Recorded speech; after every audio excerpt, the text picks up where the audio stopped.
The conference room at Anderson and Sons Manufacturing felt like a tomb. My father sat at the head of the table, looking smug as he prepared to hand over the family business, or what was left of it, to his disappointment of a daughter. "Well, Emma," he said, shuffling the papers with exaggerated ceremony, "as discussed, your sister Catherine will inherit the house, the vacation properties and the investment portfolio. You get." He paused for dramatic effect, Anderson and Sons. My mother sat beside him, lips pursed in that familiar expression of disapproval she'd perfected over the years. Catherine, my successful sister, was there too, barely concealing her smirk. "A failing company for the failing daughter," Catherine muttered, not quite under her breath. "Seems fitting." I maintained my calm, professional demeanor, the same one I'd cultivated over the past 5 years as the anonymous CEO of Phoenix Industries, Anderson and Sons' biggest competitor and the industry's rising star. "Just sign here." Dad pushed the papers toward me. "Though I don't know why you'd want a company that's losing millions. Should have gone to business school like your sister instead of finding yourself after college." What they didn't know was that my 3 years of finding myself had actually been spent learning the manufacturing industry from the ground up, working under different names at various companies, preparing to build something of my own. "The handover meeting with Phoenix Industries is in 30 minutes, my father continued. "They're buying our biggest contracts. It's the only way to keep the company afloat, even if it means dealing with that mysterious CEO who's been eating our market share." I checked my watch. "Actually, Phoenix's CEO should be here any minute." "You haven't met them either?" Catherine asked, suddenly interested. "Nobody seems to know who runs Phoenix. They're so secretive." Right on cue my phone buzzed. A text from Marcus, my COO. "Team's in position. Ready when you are, boss." "Before we proceed," I said, standing up, "I should mention that I've already reviewed these contracts with my lawyer." "Your lawyer?" Mom scoffed. "Since when do you have a lawyer?" The conference room door opened and my executive team filed in, all 5 of them, dressed impeccably in designer suits. Marcus led the group, carrying a sleek briefcase bearing the Phoenix Industries logo. "Mrs. Anderson," Marcus said smoothly, "I believe you're sitting in my CEO's chair." The confusion on my family's faces was priceless. Mom actually stood up, automatically deferring to what she assumed was Phoenix's leadership team. "I don't understand," my father frowned. "We're supposed to meet Phoenix's CEO." "You are," I said, taking the seat my mother had vacated. "Phoenix Industries, founded 5 years ago by Emma Chin. That's my married name, by the way. Another detail you never bothered to ask about." The signing pen dropped from my father's hand. The silence in the conference room was deafening. Catherine's smirk had vanished, replaced by open-mouthed shock. My mother had sunk back into her chair, clutching her designer handbag like a lifeline. "This is some kind of joke," my father finally managed, his face reddening. "Phoenix Industries is a $500 million company. You can't."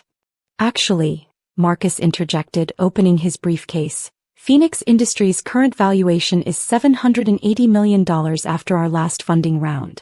And yes, Emma owns 67% of the shares." He distributed folders containing Phoenix's financial statements, market analysis and acquisition proposals. My family stared at the documents as if they were written in alien hieroglyphics. "While you were busy writing me off as a failure," I said calmly, "I was building the company that's been systematically outperforming Anderson and Sons in every market sector." Catherine grabbed one of the folders, her hands shaking slightly as she flipped through the pages. "The Morrison contract, the Johnson deal, the Asian expansion, that was all you." "Every single one," I confirmed. "Remember last Christmas when you mocked me for missing family dinner because of work commitments? I was in Singapore closing a $50 million deal." My mother found her voice, though it trembled. But you live in that tiny apartment. You drive a used car?" "Because unlike some people, I don't measure success by appearances," I replied. "I invest in my company, my employees, and our growth." Marcus pulled out another set of documents. "The real reason for this meeting. These are our terms for acquiring Anderson and Sons Manufacturing." My father's face went from red to purple. "Acquiring? We're just here to sell some contracts."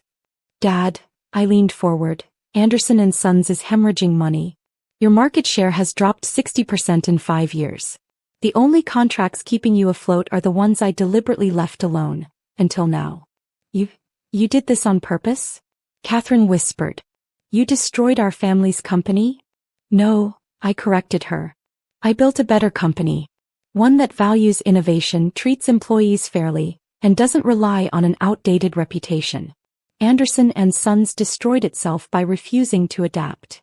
I nodded to Marcus, who pulled up our presentation on the conference room screen. Phoenix Industries is prepared to acquire Anderson and Sons for $30 million, significantly more than its current market value. All employees will be retained with improved benefits. The Anderson name will become a subsidiary brand. 30 million? My father scoffed, but I could see the calculation happening behind his eyes. He knew it was more than he could get anywhere else. The alternative, I continued, is watching Anderson and Sons continue its decline while Phoenix expands into your remaining market sectors. Your choice. My phone buzzed, a text from David, my husband. How's it going? Need backup. I smiled slightly, typing back. All under control. See you at dinner. Catherine was still processing the revelation. All those times you came to family events in department store clothes, listening to us brag about our achievements. I was gathering market intelligence, I finished for her. Amazing what people will say around someone they think is a failure. My mother suddenly straightened, her social conditioning kicking in. Well, darling, we always knew you had potential. And now you're so successful. Don't, I cut her off. Don't pretend you believed in me all along. We all know that's not true. The next few moments would change everything. I pulled out one final folder, the thickest one, and placed it on the table. This contains every email, every memo, and every conversation where you disparaged my abilities or questioned my worth. Our PR team has prepared 2 press releases about this acquisition. Version A is a simple business announcement. Version B includes the story of how the Anderson family treated their daughter, complete with documentation. My father's face drained of color. You wouldn't dare. Try me, I replied calmly. I've spent 5 years being underestimated by this family. I think the business world would find it fascinating to learn how the mighty Andersons never saw their biggest competitor hiding in plain sight. Marcus distributed copies of both press releases. Catherine read them, her legal training kicking in. This would destroy our family's reputation. The same reputation you valued more than your own daughter? I asked. The one that made you think it was acceptable to mock me at every family gathering? My mother reached for her usual tactic, guilt. We're your family, Emma. Despite everything. Family. I laughed, but there was no humor in it. Let me tell you about family.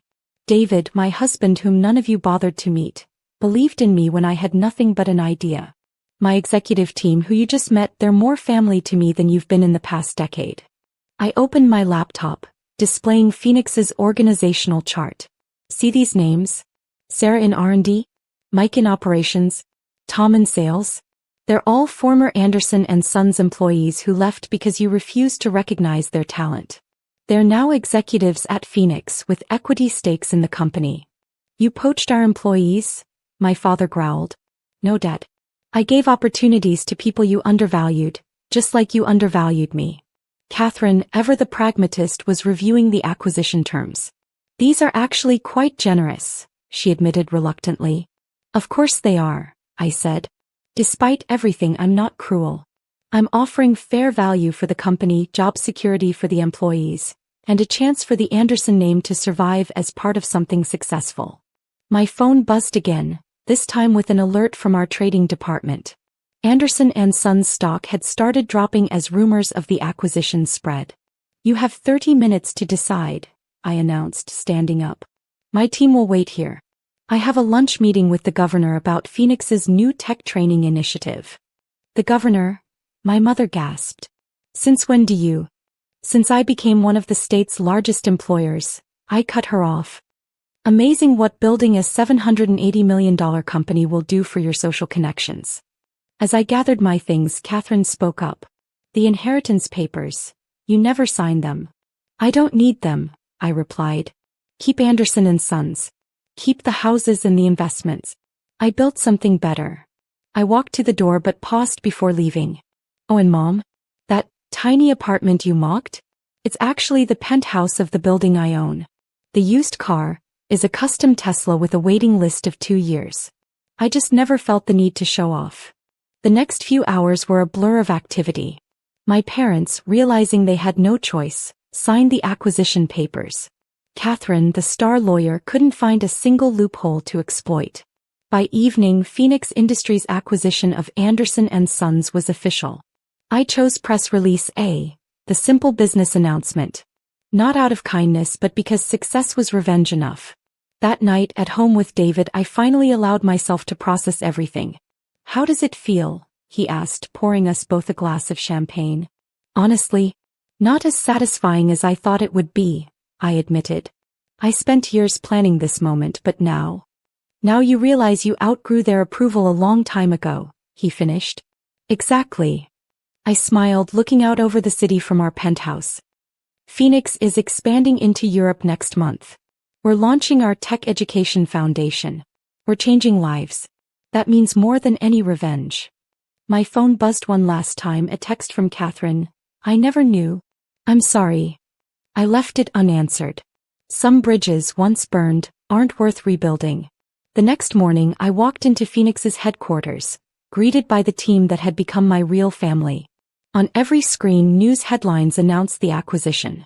Analysts praised the strategic brilliance of Phoenix Industries' mysterious CEO. Marcus met me at my office. "The Anderson and Sons transition team is ready. What's our first move?" I smiled, pulling up our strategic plan. "Let's show them how a failing daughter runs a company. Because sometimes the best revenge isn't in the big reveal or the dramatic takedown. It's in building something so successful that those who doubted you become nothing more than a footnote in your story."